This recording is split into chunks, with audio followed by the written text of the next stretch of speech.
Hi, everybody. Welcome to Conversations with Calvin, We the Species. I always do my chronological thing here.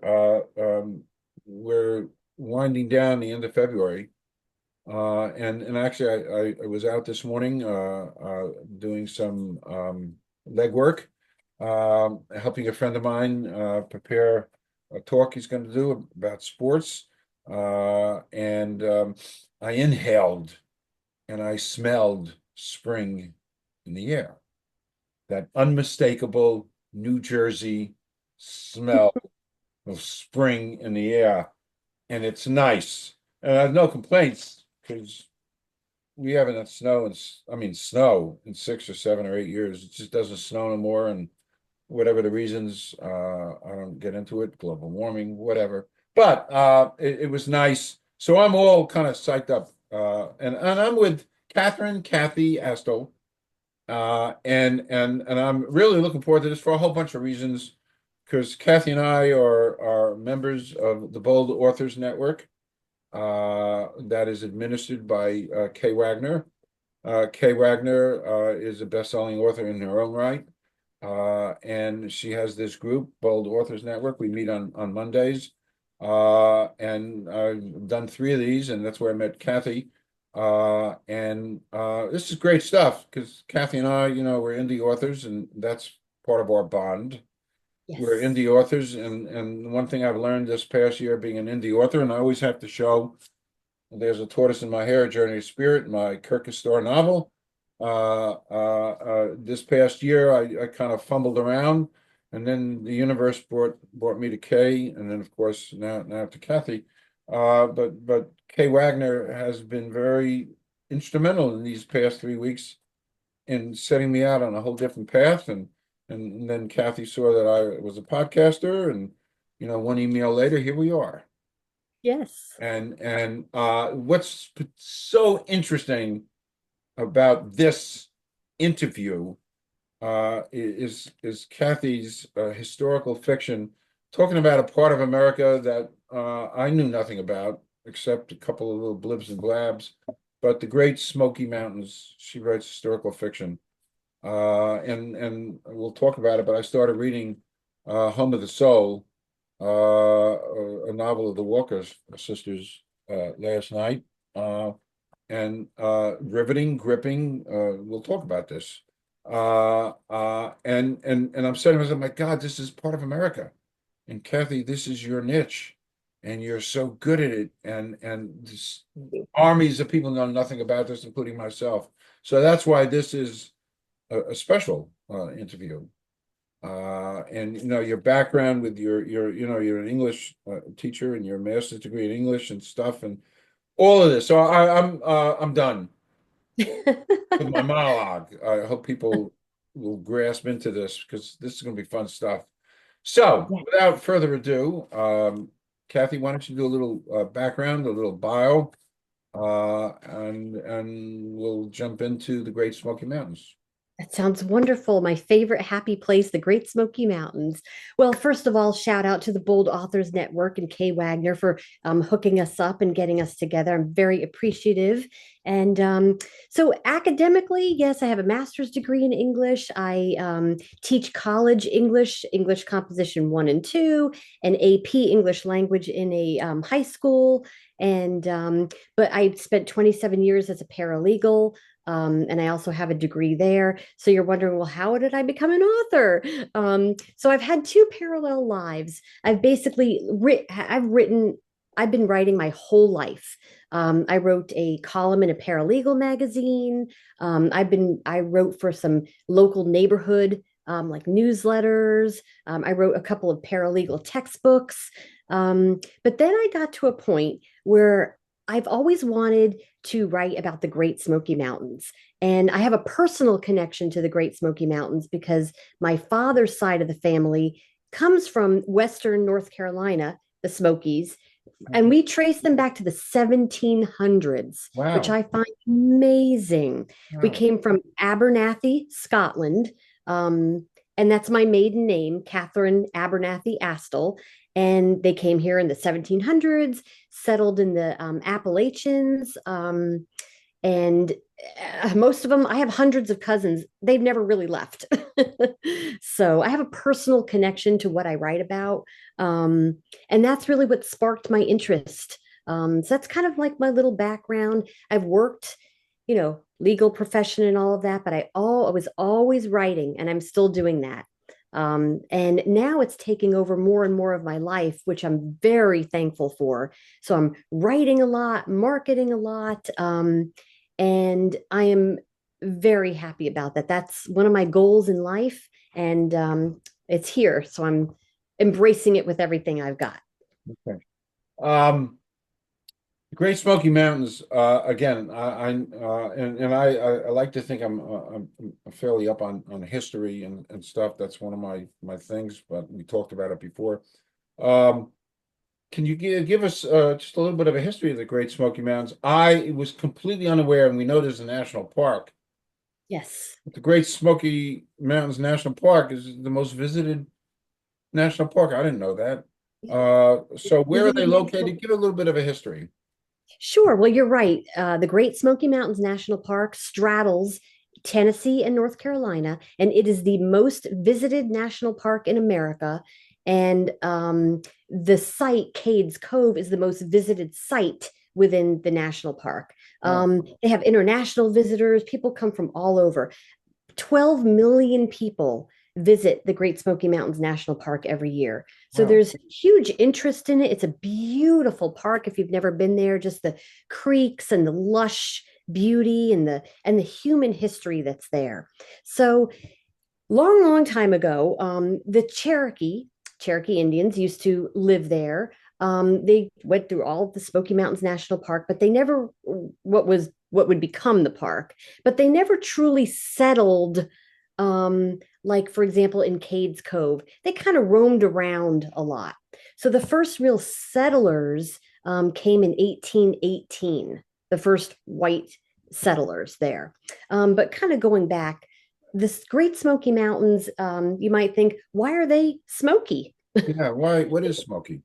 What is the smoke? Well, we're going to have a little science lesson here. It's the release of volatile organic compounds from the vegetation, which is, it's very lush. There's a lot of high humidity, lots of different species of trees. So the vegetation, they release these volatile organic compounds, and they scatter blue light from the sun when they vaporize the air, hence the hazy blue appearance.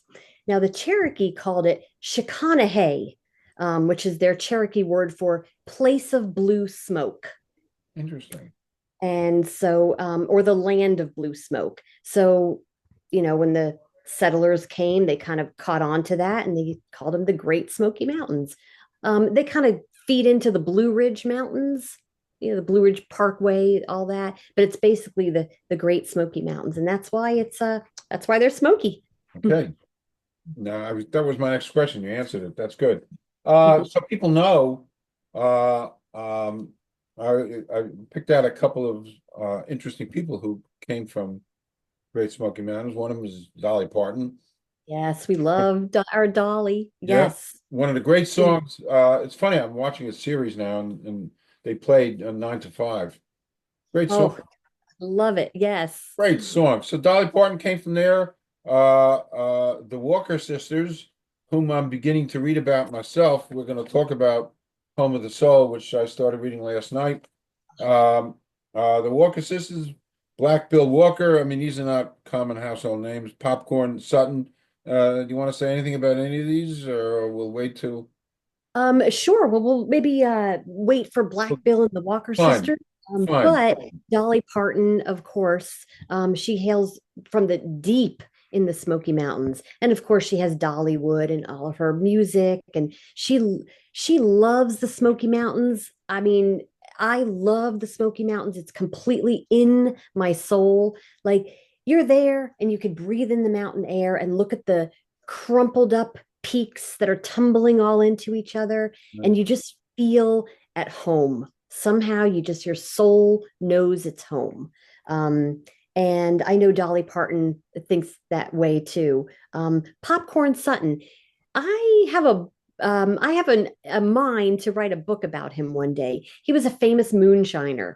You And tell me before you go any further, what the hell is moonshine?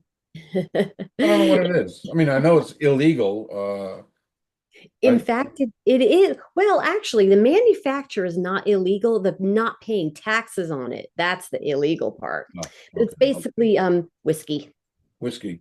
Yeah, Okay. moonshine. It's like a whiskey, but it's special to the mountains because it can only really be made with that cold mountain creek water that is run off from Uh, snow and the corn, um, corn in a jar. You have to have that good corn that's grown in really fertile soil, and they have very fertile soil in the Smoky Mountains. So those two ingredients really are what's needed for some good moonshine. question, off topic. Uh, is any commercial liquor come out of the Great Smoky Mountains? Um, Yes. Yes, in fact, the if you go to like Gatlinburg today or Pigeon Forge, anywhere around the Smoky Mountains, like the gateway town, so to speak, you see the old Smoky Mountain Moonshine Company. You'll see Sugarland's Distillery, um, and I think at the top of my head, I know there's one. Is it Red Buds? Don't hold me to that, but one of them came from the Mountain Mule Kick, my okay. moonshine book. Um, and they're still distilling it today. It's smaller, but yes, for Okay. sure. Some brands Interesting. came out. Interesting. I mean, I don't drink, but I was just curious. I actually don't either. I've tasted it just for research, Okay. but I Okay. do not drink. It's moonshine is rough. I Well, mean, you'll that's a good. a little bit and it burns. Oh, it's in Italy. There's a drink. It's the last distillate in the process of making wine, and the final product is called grappa. Oh yes, I've heard of it. It's grappa, I was in Italy on business first time, and my boss, a billionaire, took us out to dinner, and so we're drinking, and they introduced me to grappa, and I took a sip of it. I wanted to pretend that I was cosmopolitan and cool, and I took one sip of it. I wanted to die because it was like drinking turpentine. Oh yeah, yeah. And my takeaway, I used to joke that when we were painting the house here and we had to take the paint off the walls, don't buy turpentine, buy grappa. Completely. But anyway, that's my thing with moonshine and grappa. So it's a good segue because we can talk about now. The next segment of this interview is to talk about some of your work, your prolific, fascinating work. Um, so let's talk about Kate's Cove, All uh, right. and how that has to, and it's the most visited spot. So I read, It uh, is. It's the Great most Smoky visited Mountains, spot. and And your oh, historical fiction novel, Mountain Mule Kick, a novel of moonshine in Kate's Cove and Chestnut Flats. So let's talk about that. okay. So Mountain Mule Kick, it's the book right here. Now Cades Cove is you could still visit it today. Anybody can walk inside the John Oliver cabin, which is on Oliver's Crossing, a novel of Cades Cove. That very cabin you can walk into today. You can walk to, yes, in the churches, kind of quiet your soul at the graveyards, and just kind of close your eyes and imagine what life was like. And that's really what I, as a child, as I said, my dad's family is from the Smokies. I'm from Florida, but we spent like every summer of our lives in the Smoky Mountains. So I always walked in as a child, like, look at this, cabin, and look at this church, and that's still there. And they've been there for so long. And what were their lives really like? So I had this burning need to tell their story at some point. And that's what I did. Now, Chestnut Flats, my moonshine book, Chestnut Flats was a suburb of Cades Cove. It was in the southwest corner, and it was a no-no. So Cades Cove was very religious. farming, family, faith. Chestnut Flats, not at all. Religion was optional. The only attempt at a church didn't work. Nobody came. They turned it into an apple cider house.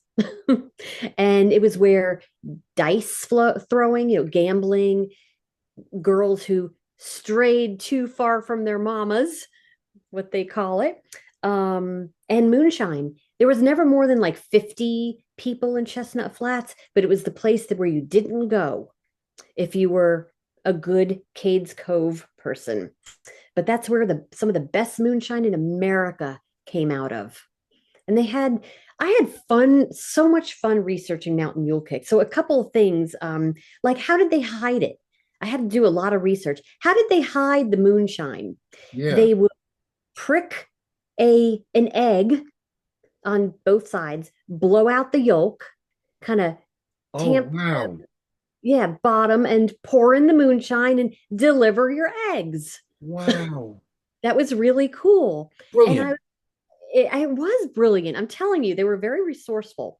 And Wow. then they would take like a big cane, like if you're old and you're rickety and you have to have a cane, they would hollow it out and pour moonshine. So all these young men who did not need a cane all of a sudden needed a cane. So I thought that was really interesting.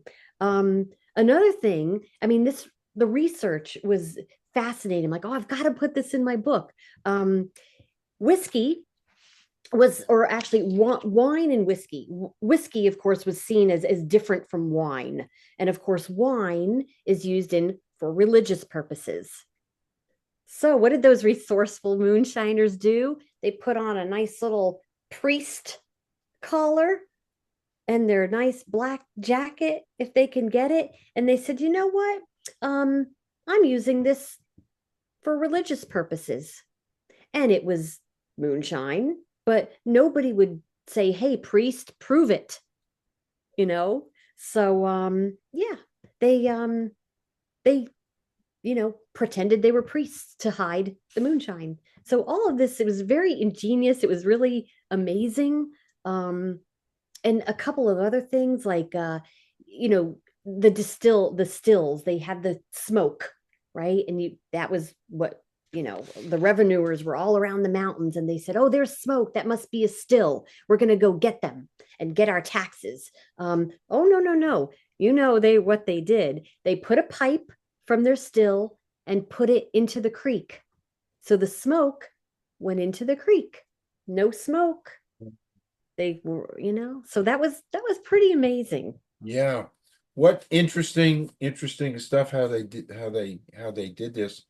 And Yeah. the government tried to, and there's a lot of that stuff that filters down into uh country lore, and Yes. you know but the egg thing, I actually wrote this down. I think that's so fascinating how It is, isn't it? they I did mean, that. it's amazing. And getting back to your introduction, it's for me, so thank you. It is so important to know this history. It's so important to know what happened in the Appalachians, their true stories, because quite frankly, a lot of literature portrays them as like backwards. They're from the sticks. They're ignorant. They're isolated. Yes. And of course the moonshiners were, because they had that special brand of individualism and freedom. I'm going to do what I want on my own land. But mostly they were very religious, farming, and they were good, very smart, resourceful people. And I wanted to also change the dialogue. They're not some ignorant hillbillies, isolated, backwards. I mean, they were so amazing to arrive with the woods in front of you, and then they built a house and a blacksmith shop, and they made everything they needed, grew everything, hunted everything. I mean, if that's not smart, I don't know what is. And again, no clue about that. So that is so fascinating, and that's why I think your work is fascinating, and I'm going to explore it, which I started. Um, all right, before going on, Off-topic question. I like asking this. I kind of plagiarized it from one of my favorite journalists. So here's the excluding family or friends, Kathy, somebody living or dead you'd like to spend a day with. William Shakespeare. Great. The Wow. writer in me, the teacher, yes, Shakespeare. Also Machiavelli. Great. Hmm. Interesting. You're reading my novel. I'm reading yours. The Yes, Passage. I was not a Shakespeare fan. Just being brutally honest. Why? Because I had no idea what he's talking about. exactly. No, That's the thing. until I I did invented not this. like Shakespeare either until I got to college and learned to understand it. Yeah, and it's interesting. I hated Shakespeare because I didn't understand him, and I was too Yeah. lazy, and I didn't even want to buy the review books that help you. But interesting in my novel, I have a passage quoted from Shakespeare, The Band of Brothers, Oh. uh, Mm. and I forgot where it came from. I forget. It's in the novel, but it deals with you know it deals with my interpretation of the war in Vietnam and stuff and how important it is to have brothers in arms. And it came from Yes. Shakespeare. So I took that entire quote. I stumbled upon it one night by accident, and I never look for Shakespeare online ever, but there it was, and I thought this was, oh wow, because it pertained to me in dealing with the war and so forth and so on. But interesting that you said Shakespeare. All right, Mm. back to work. Back to All work. right. Um, Next, talk about Oliver's Crossing. All Uh, right. and the other thing I'd like you to talk about, and I'd like to know, I think it's important, is your writing process and where the ideas come from, how much research, which I know you do a ton. A Uh, ton. uh, and do you ever visit these Ah. particular areas as part of your research? Well, the answer to that, I'll start from the back up. Yes, I have visited these places thousands of times every summer of my life, multiple times a year. Like I said, I have family from the area. But yes, like Oliver's Crossing, a novel of Cade's Cove, that was my first Smoky Mountain, yes, novel. Now, my process is I do a basic like timeline. So I start from the beginning, 1818, and I research a lot because I feel I have a responsibility and I feel it too to get it right. So I kind of make a timeline of events. What are the major events that happen? What are the characters? What characters were involved? Their birth and death dates, because if somebody's talking and they're already dead for 3 years, that's not good. So I kind of do a nice timeline, and then honestly, there's plotters and there's pantsters, like ones who fly from the seat of their pants. I'm a little of both. I like a timeline, I like the major events and people, but then I just like stare at the ceiling and I say, okay, how do I start? And all of my books have animals in them. Animals, most mainly birds, act as the like an omniscient narrator, like in Home of the Soul. There's the crow, which we'll get to. In Oliver's Crossing, there's an eagle that kind of stands over everybody and kind of acts as a sort of a narrator, detached, looking at things. He could see into the future. So I just thought it was kind of an author's choice to do that, symbolism, which I love symbolism. Um, it's hard not to get too heavy handed with it. So I hope I didn't. But I like it. I like using animals because it's in the Cherokee folklore. It's also it's such a huge part of these people's lives. I mean, animals, they didn't have them as pets, of course. They raised them and ate them. But they were very much a part of their lives. So I like to honor that. Yes, Um, I did notice that you had a big uh, crow Pro, yes, hung with the on that skull. fence post. Yes. And all of these animals, of course, are true that you can actually see them in the Great Smoky Mountains National Park back then, and of course today. So an eagle, it's not like I made up some animal that doesn't even live in the Smokies. So I really try to do research. Like, if it's raining, would they have an umbrella? Were umbrellas even, invented then? So all those little details. And I scour University of Tennessee books. I have a huge collection, almost every book I can find about the Smokies. I scour for real quotes, real memoirs, things like that. So if I can find it, it's in the book. But if not, I try to stay true to their voice as much as I really truly think that they would say and how they would say it. They would never say, I think it's going to be a good day today. They would never say that. It would be like, I reckon it's going to be a fine day. They would. So I have that in my head as I'm writing. I'm sitting here. That's a hard.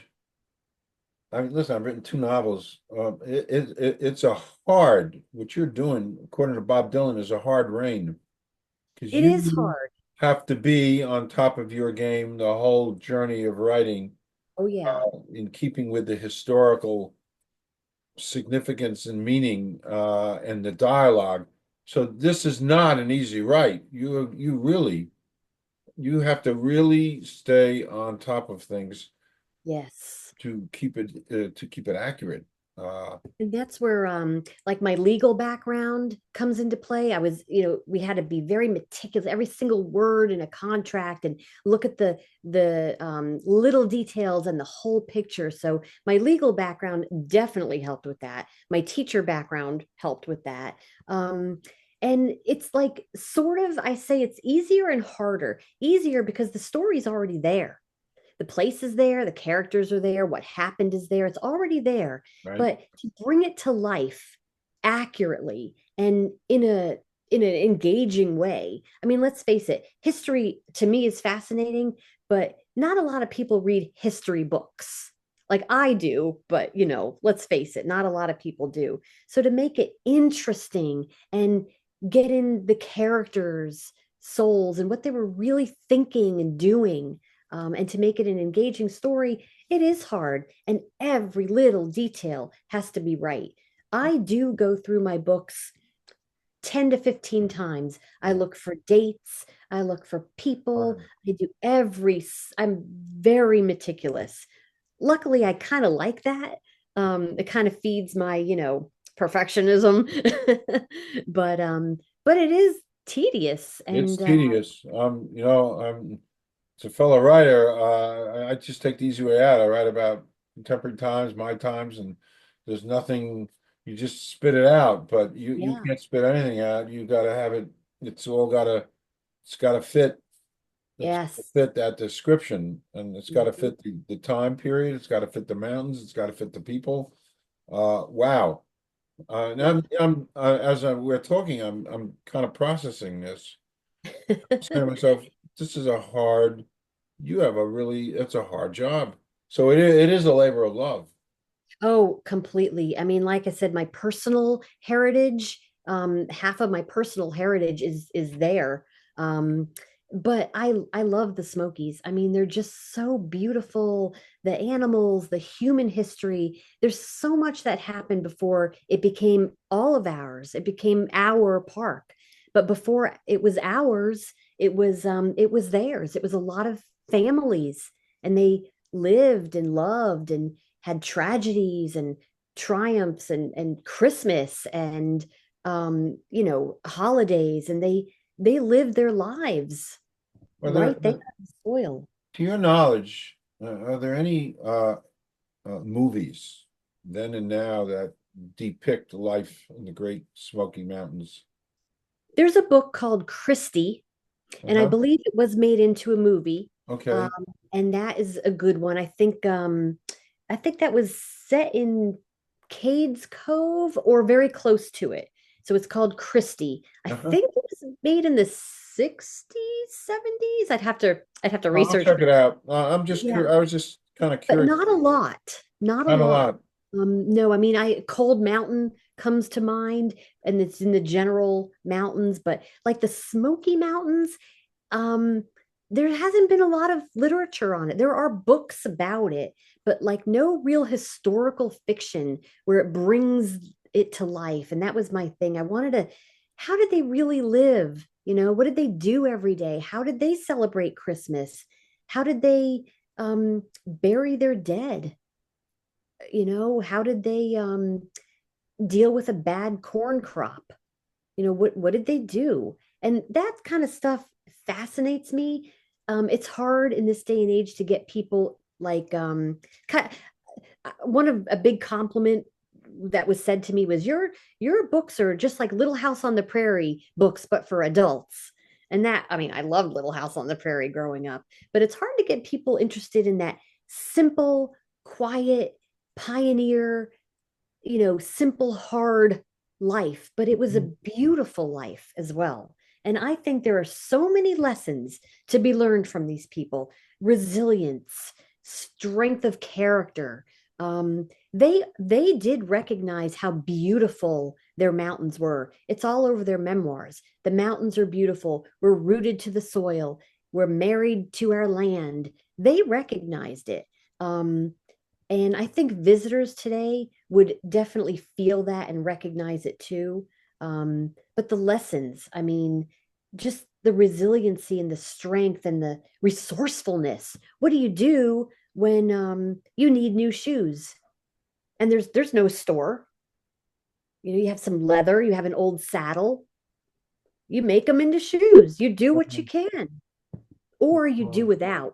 And that's a thing where that people don't know how to do today too. You simply do without, and it's okay. Wow. Interesting lessons. Yeah, really interesting. I'm learning, listening to you about something I know so little about. Um, your next brief little talk about, well, you've talked a little bit about Gatlin's Gateway, Yes. a novel of Gatlinburg. By the way, is my sense of history correct? Was there a Civil War battle in Gatlinburg? Do you know? In not in Gatlinburg per Yeah. se, but there was in Oliver's Crossing in Cades Cove, there were some skirmishes, Okay. and the Gatlinburg. Confederate, yep, they Okay. came down the mountains and they raided. They took animals, they took crops, they kidnapped some of the Cades Cove folk, Wow. and yeah, in fact, there's a heartbreaking story, but it's a true story in Oliver's Crossing that a son, well, they were very unionist. They were on the side of the Union. Were They were they? in this, I know they were in the South, but they were unionists. Wow. Um, they never had slaves in Cades Cove. They did all the work themselves. They were kind of you know, not super isolated. They knew what was going on, but they're like, we do the farming ourselves. We don't need anybody else. But they went on the side of the Union. So Russell Gregory, a man who lived there, he had you know, they all had a lot of kids. He had a son who joined the Rebs, the Confederate States of America, and his troop raided the Cove one day.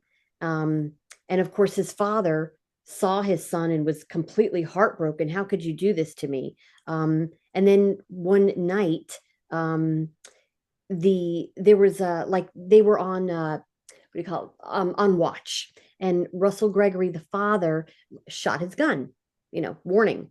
And the son said, I know that gun, I recognize that gun. That's Long Tom. That's they all named their guns, and that's my father. So he led them to his father's house, and his father got up out of bed. You know, they ran into his cabin. Hey, we're going to get you. He got out of bed, dropped his gun. They got his gun, shot him dead. Wow. So a father, you know, a son actually Turns killed his his father father in. over the war. Essentially, there's more to the story, but that's in a nutshell. But Wow. it's heartbreaking. So, you know, it's heartbreaking. But Gatlinburg, Gatlin's Gateway, a novel of Gatlinburg, that's all about the story of how Gatlinburg came to be a huge mountain getaway. I mean, it's famous for families and honeymooners and adventurers. And that was even older, 1807. 1807. Um, well, it wasn't Gatlinburg, it was White Oak Flats. That was the name of the town. It was nothing there. Um, and the settlers settled there. And eventually, Radford Gatlin, a businessman, came to town and he mixed. That's what they call it. He mixed with everybody. He tried to put a road in and not tell anybody. And he just got into fights with everybody. But he did a general store. He brought the post office in.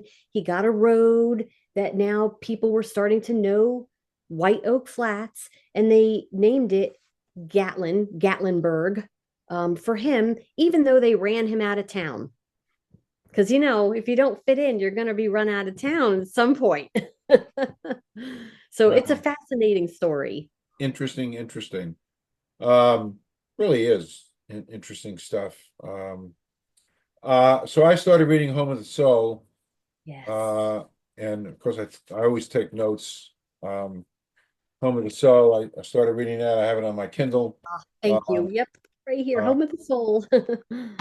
and uh, it's a big family, the Walker sisters, Yes. and your writing, it has such colorful detail, but it holds you. It embraces Thank you. you, the style, and there's plenty of dialogue, and I like that because it's colorful, as I said, and things I pulled out from it. It's a history lesson because you're talking about, and I mentioned this before he went on air. So I'm reading Home of the Soul, and all of a sudden there's a little passage about Sears and Roebuck, Yes. and Mm-hmm. and the guy who was behind them, another guy you mentioned, I forgot his name. Well, I don't know, maybe it was Rosenthal or something. Chicago, who was financing Sears and Roebuck. Uh, Yes. uh, but there's a slice of history American which I history. yeah. So that Mhm. I also appreciate. It's a store of fiction, but it's real stuff and it's Yes. teaching. So I'm enjoying this, Catherine. Thank you. Yes. This was How long one did of it take you to write this? it takes me about a year to write every book Oh, okay, because I okay. work full time and I Right, have a right. senior in college and a husband and a home and all that good stuff. That's Dean, right? Yes, exactly, See, Dean. I've done my homework. You sure did. That's awesome. And but yes, this was one of my favorite books to write. I loved writing all of them, but these sisters, they got to me. They got in my soul. So first of all, you could still go to this very cabin today in the Great Smoky Mountains National Park, and it is a very it's you'd have to kind of drive up a dirt road and walk for a mile. It's not bad. I would highly recommend it. It's beautiful. But you can walk in this actual cabin, um, and you could just like feel how they lived. They And all what's lived in here, the 11 all of kids, them? they all lived in this cabin. Mhm. And what's really wild? They wallpapered their walls with the Sears Roebuck catalog and newspapers. And today, if you were there today, you could still see remnants of those newspapers on the walls of that cabin, which is amazing. You just feel the history. They touched this. They put it on the walls for insulation. It was like they were right here. These famous sisters. And why did they become famous? Okay, so there's seven sisters. One of them got married and moved not too far away, but six sisters um, were what they called spinsters, never married. Um, they said that they were married to their land, and they said, no, we don't want to leave. So each of them had a specialty. Like the oldest, Margaret Jane Walker, she's the one that ran the show. She kept everything rolling like a well-oiled machine. She was good at gardening and keeping everybody, going. The youngest one, Hetty Rebecca, she was the cook, like a chef. Everybody could cook, of course, but she spiced and salted and put bacon, and she was known as a master cook, the creamiest, saltiest pumpkin soup. Um, and she was known as the chef. Nancy, she had asthma and couldn't go outside that much. Imagine in the Smoky Mountains, you can't really go out. So she stayed in and sewed, and she became a master embroiderer, sewer. They say that you couldn't even tell her buttonholes, the front from the back. Wow. Mm-hmm. And another one was really good at keeping the books, like accounting for the farm, how much corn sold, how much they have for new shoes, things like that. So it's kind of cool that they all had their own specialty. Yeah. So what happened was why they're famous. Um, Fast forward in history, the Great Smoky Mountains comes in. Hey, I want to buy your land, and they said no. Where they stood up to the government. Well, you are not buying our land. They got a lawyer and everything, and they fought for their land. Unfortunately, eminent domain, the right of a government to take private lands for the greater good, they did come in and eventually buy it. But the sisters said, oh, yeah, you can buy our land and you could put your name on the deed, but we're staying. So they negotiated a lifetime lease, which means that they could stay on their land until they each of them passed away. And that's exactly what happened. But the story got out. And who comes knocking at the door? The Saturday Evening Post. And the reporter came and they did a whole spread about the Walker sisters, how they lived, how they stood up to the government, how they feel about their land, courtship, all of those things. And that's how they became famous. Wow. And their story is just amazing. Now, two of the sisters did have fiancés, but both of them, unfortunately, died. Well, I shouldn't give it away, but they died in logging accidents 2 weeks apart. And that's all true. Wow. So, and one of them was never right after that. Now you have to remember in the Smoky Mountains, there's slim pickings, right? There's not a whole, people didn't even meet 50 or 100 people in their entire lives. So to lose, for us, okay, but to lose a fiance when Yeah. there's no real Wow. options, that did something to one of the sisters that, the, lost a lot of hope. So in all these stories, Mhm. all these elements of historical fiction, uh, nobody really left. Nobody left the Smoky Mountains to go to college, to go to New York, to Um, Philly, to some did, but generally, generally no. well, the logging industry came in. A lot of them went to working for the logging company, but you're right. A lot of them stayed. They loved the soil. They loved the mountains. They loved the lifestyle. And the lifestyle is really what I'm trying to preserve too, because it's almost gone. And this is such a special slice of American history. It's important. My mission, I always say, is to honor and preserve that heritage and legacy. Because if we continue telling the stories, all of this, they would, all of my books here, it would be gone. Um, Maybe somebody will tell the stories again better than I can, but I always keep that in mind. I always say, did I honor them? Did I preserve their history Yeah. as best I can? And if I say yes, then the book is out. And if I say no, it'll never see the light of day. Just again, it's just so fascinating to me, this part of our country's history, and that we know so little about it. So you really have true worth in bringing a slice of this. Truly, truly, truly. Thank Just a you. couple of words about Black Bill. Uh, Oh, just the last thing I'll ask about Black Bill. Uh, Bill. is that a person? He is a person. So it's Mr. William Marion Walker.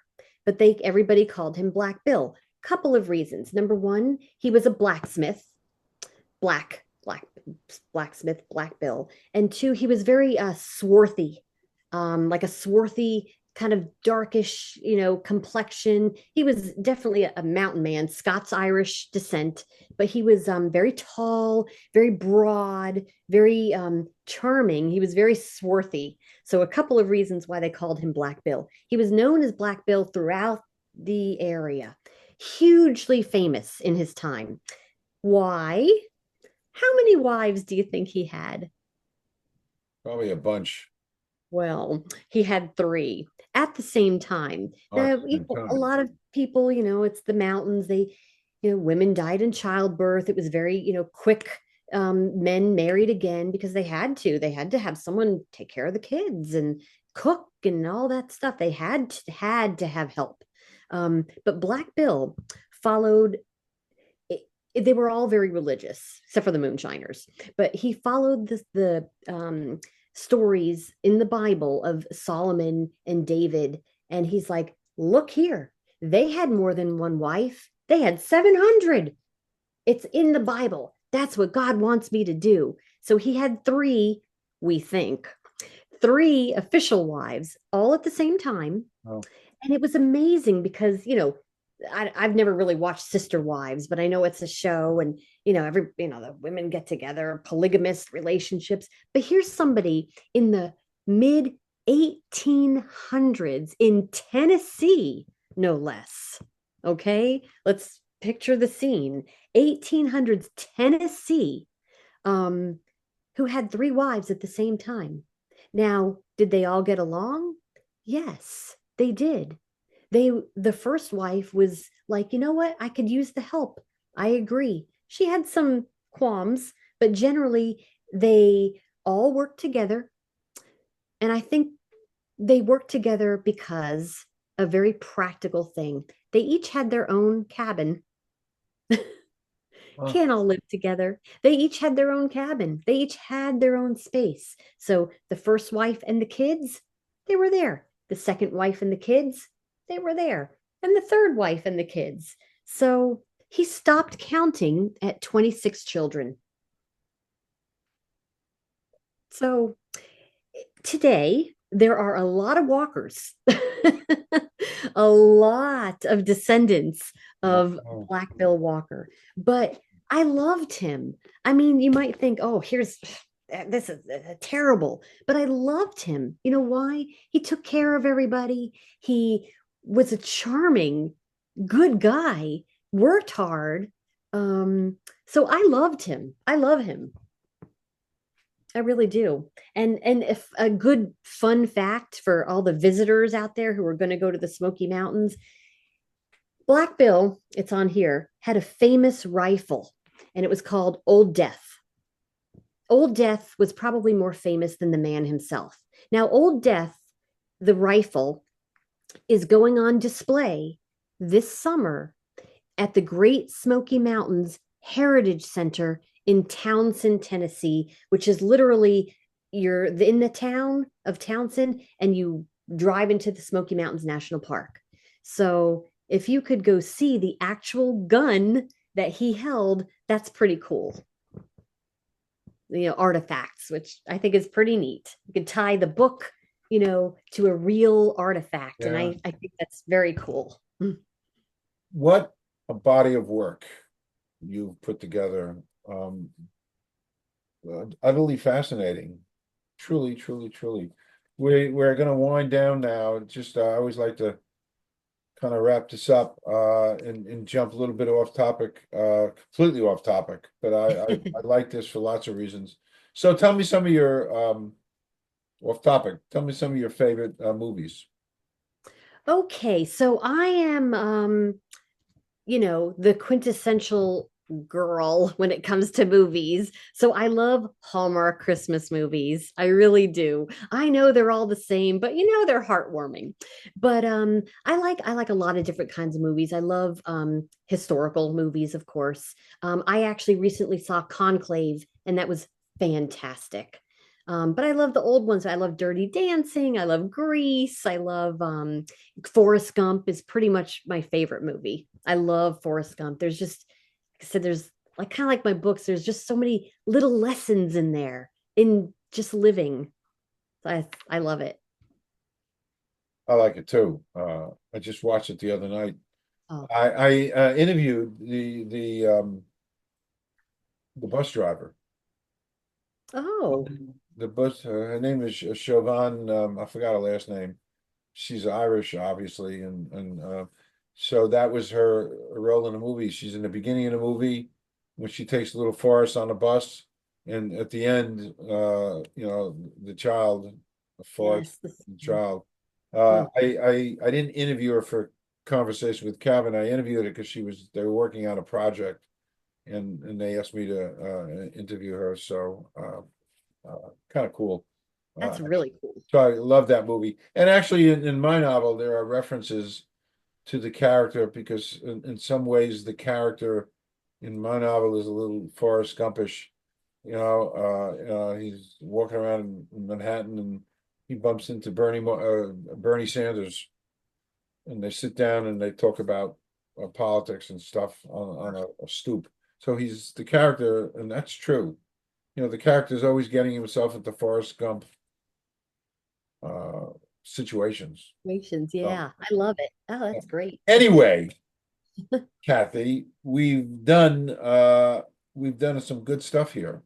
Yes, I am very appreciative. Yeah, Thank you so we've done some much. good stuff. This has been illuminating for me because I can't say I'm a student of history unless I've really, especially American history, unless I've really begin to absorb your body of work, which I will. Thank you. So I'm thanking you so much for your time, your passion for being here, and I'm officially inviting you to come back in whatever shape, way, Done or form. We anytime. can maybe gather up some people who live in the Smoky Mountains, want to talk about life there now. I mean, I'm Amazing. just shooting from my hip. That we can do stuff like that and share some of their experiences. So the door is wide open for you. Fantastic. Thank you so much. It's been wonderful and fun. And I love sharing all the little things I learned. Like, bet you'll never look at eggs the same way again, right? No, I won't. How All those little fascinating. things are fascinating. Yeah, just That's why fast. I do love what I do. I love it. I can see it. I want to do more. You Like, radiate this stuff. So anyway, to be continued, I'm going to just stop recording now. Don't leave. Uh, okay. and please come back.